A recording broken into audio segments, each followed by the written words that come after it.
पर पहुंच गई। और क्या कोई कल्पना भी कर सकता है कि इस जातिगत राजनीति का शिकार कोई शहीद भी हो सकता है।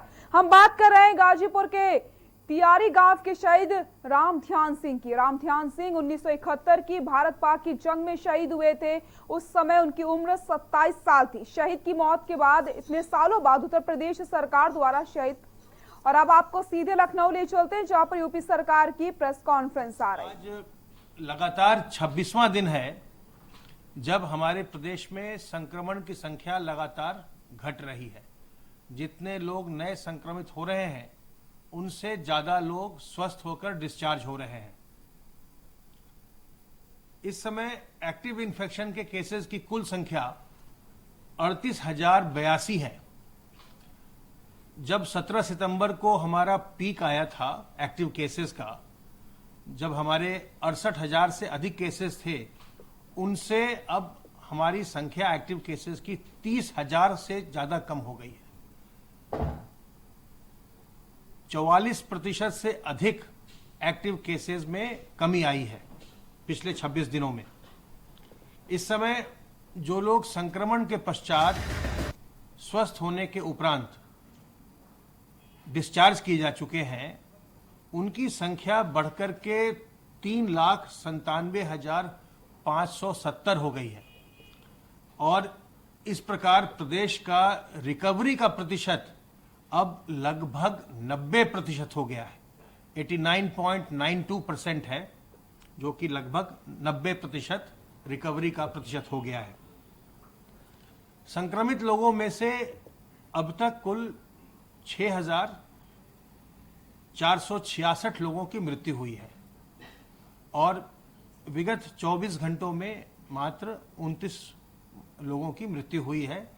हमने ये देखा कि जहां एक ओर संक्रमण की संख्या में गिरावट लगातार आई है, वहीं दूसरी ओर जो संक्रमण के पश्चात जिन लोगों की मृत्यु हो रही थी, उनकी संख्या में भी प्रदेश में भारी गिरावट आई है। कल प्रदेश में 1,51,367 सैंपल्स की जांच की गई और अब तक प्रदेश में 1,21,92,619 सैंपल्स की जांच की जा चुकी है।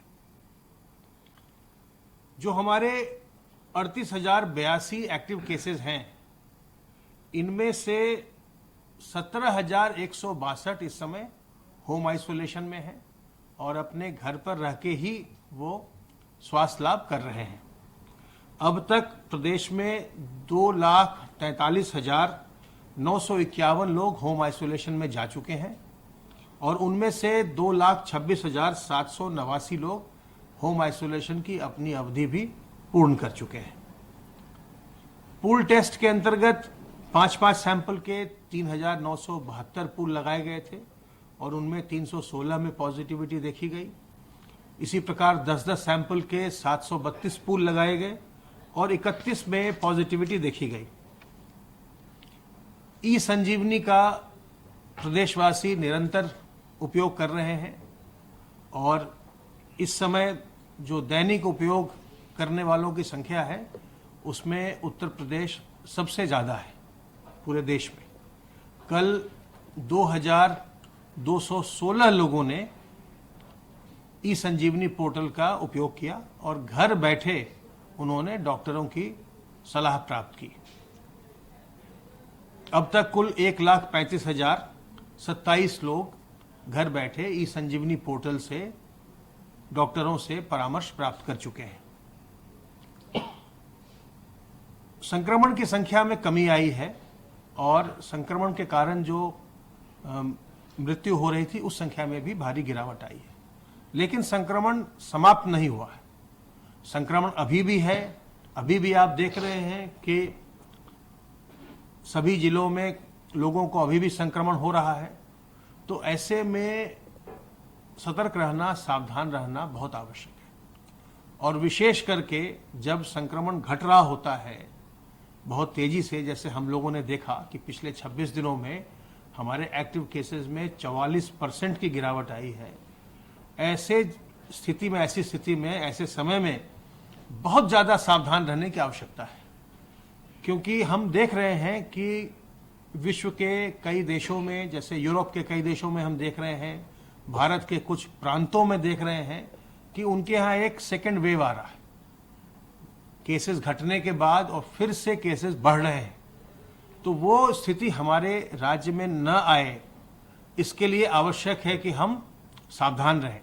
अगर हम निश्चिंत हो जाएंगे कि संक्रमण समाप्त हो रहा है, अगर उसके कारण से हम लापरवाह हो जाएंगे, तो फिर संख्या में बढ़ोतरी हो सकती है। इसलिए हमें और आपको बहुत सावधान रहना है इस समय, ताकि जो संक्रमण का एक नीचे का स्तर आ गया है, हम उसको और नीचे ले जाएं, हम उसको और नियंत्रित करें, ताकि हमारे प्रदेश के लोगों में संक्रमण की संभावना नगण्य हो जाए। और ये तभी संभव होगा जब हम अपनी जिम्मेदारियों को समझेंगे और जो कोविड के अनुरूप व्यवहार है, कोविड एप्रोप्रिएट बिहेवियर है, उसको हम अपनाएंगे। जो सावधानियां हैं उनके बारे में आप लोग अच्छी तरह से परिचित हैं। एक तो आपको अपने हाथ को बार बार साबुन पानी से साफ करते रहना चाहिए।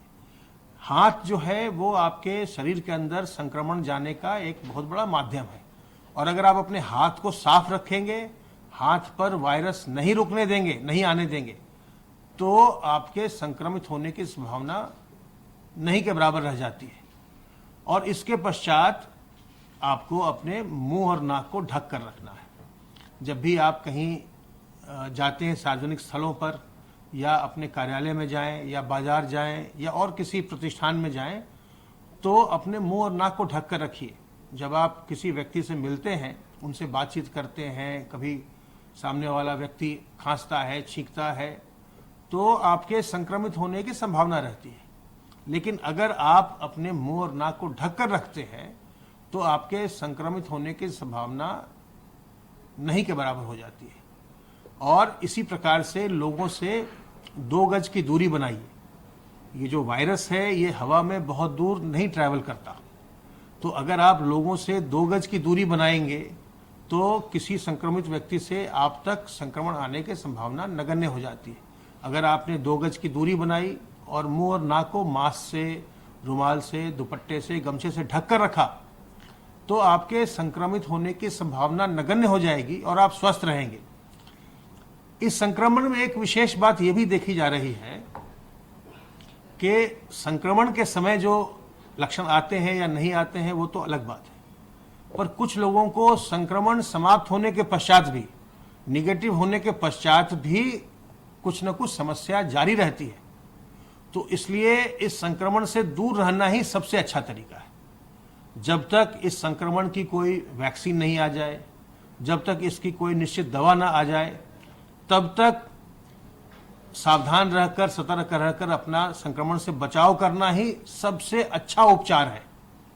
तो हमें और आपको इस बात के लिए सावधान रहना है, और विशेष करके जो हमारे ऐसे लोग हैं जिनमें संक्रमण से जटिलताएं आने की संभावना ज़्यादा रहती हैं, उन्हें बचाना है। जैसे हमारे बुजुर्ग हैं, बुजुर्गों को बचाना है संक्रमण से।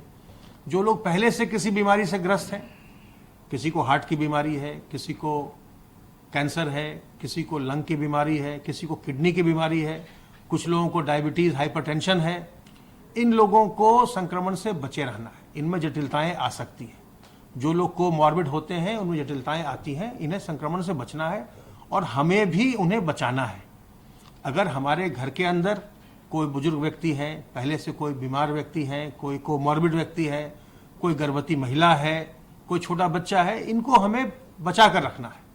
और कोशिश ये होनी चाहिए कि अगर हम बाहर जाते हैं काम करने के लिए या बाजार के काम से, अगर जिस व्यक्ति का घर से बाहर आना जाना ज़्यादा है, उसके संक्रमित होने की संभावना भी ज़्यादा रहती है। अगर वो सावधानी नहीं बरतता है तो, अगर वो सावधानी बरतेगा तो उसके संक्रमित होने की संभावना भी नगण्य हो जाएगी। तो वैसे लोग जो घर के बाहर जाते हैं और आते हैं, उन्हें अपने घर के भीतर भी बुजुर्गों से, जो घर के बुजुर्ग हों, उनसे दूर रहना चाहिए, उनसे दूरी मेंटेन करिए। जो लोग पहले से बीमार हैं या किसी बीमारी से ग्रस्त हैं, उनसे दूरी मेंटेन करिए, ताकि आप किसी भी प्रकार से उनको संक्रमित न करें। तो अगर आप सावधान रहेंगे, सतर्क रहेंगे और अपने जो आपकी इम्यूनिटी है शरीर की, प्रतिरोधक क्षमता है उसको भी थोड़ा सा बढ़ाने के लिए कुछ ना कुछ प्रयास करना चाहिए। और उसके भी बहुत ही सरल तरीके हैं। इसके लिए थोड़ा योग करिए, व्यायाम करिए, प्राणायाम करिए, जिससे आपके श्वसन तंत्र जो है, रेस्पिरेटरी सिस्टम, ये थोड़ा सा मजबूत रहे। और आप सेवन कर सकते हैं नीम की पत्तियों का, आप सेवन कर सकते हैं अजवाइन के अर्क का, आप सेवन कर सकते हैं तुलसी दल, काली मिर्च, अदरक के काढ़े का, और गर्म पानी का। गर्म पानी का सेवन करिए, ये बहुत अच्छा है, आपके लिए बहुत उपयोगी है। और जब आप बाहर से आते हैं तो गर्म पानी में नमक डालकर उसका गरारा भी कर सकते हैं, तो वो भी आपके लिए उपयोगी होगा। तो अगर आप सावधान रहेंगे, सतर्क रहेंगे, तो चिंता मुक्त भी रहेंगे, अपने घर वालों को भी, अपने इष्ट मित्रों को, परिचितों को भी चिंता मुक्त रखेंगे। और अगर मान लीजिए कि लक्षण आ ही जाएं, तो कोई हीन भावना मत लाइए, कोई संकोच मत करिए, तत्काल अपनी जांच कराइए। जांच की व्यवस्था और इलाज की व्यवस्था सरकार की ओर से बिल्कुल निःशुल्क है, तो तत्काल जांच करवाइए, कोई हीन भावना मत लाइए। किसी दूसरे को अगर हो जाए तो उसके प्रति दुर्भावना मत लाइए। ये एक सामान्य संक्रामक बीमारी है जो किसी को भी हो सकती है, इसलिए अगर किसी को हो गई है उसके प्रति कोई दुर्भावना मत लाइए, उसकी सहायता करिए, जांच करवाने में, इलाज करवाने में सहायता करिए। जितनी जल्दी इसका इलाज शुरू होता है, ये लगभग तय होता है कि वो व्यक्ति 10-12 दिन में स्वस्थ होकर घर आ जाएगा। जो लोग विलंब करते हैं, छुपाते हैं बीमारी को, या सोचते हैं कि नहीं हमें कुछ नहीं होगा, तो बाद में फिर जटिलताएं आती हैं, तो फिर उनको परेशानी होती है। जैसे ही लक्षण आए तत्काल अपना उपचार शुरू करिए। अगर होम आइसोलेशन में है तो आपको जो उसके लिए दवाइयां हैं वो हमारी ओर से, हमारे विभाग की ओर से आपको दी जाती है निःशुल्क। और आपके जो घर वाले हैं उनको भी बचाव के लिए दवाइयां हैं वो निःशुल्क दी जाती हैं, वो लीजिए। और प्रतिदिन अपनी जांच करते रहिए, घर पर भी अपना तापमान लेते रहिए, अपने ऑक्सीजन सैचुरेशन को पल्स ऑक्सीमीटर से नापते रहिए। और जो आपका जिले का कोविड कंट्रोल सेंटर है वो आपसे संपर्क करेंगे, उन्हें बताते रहिए, ताकि वो आपको सही समय पर आपको सलाह दे सकें कि आपको अगर आवश्यकता पड़ रही है तो अस्पताल में आप भर्ती हो सकें, और अगर आपको आवश्यकता नहीं पड़ रही तो घर पर रहकर ही आप स्वस्थ हो जाइए। सावधान रहिए, सतर्क रहिए, स्वस्थ रहिए, चिंता मुक्त रहिए और प्रसन्न रहिए।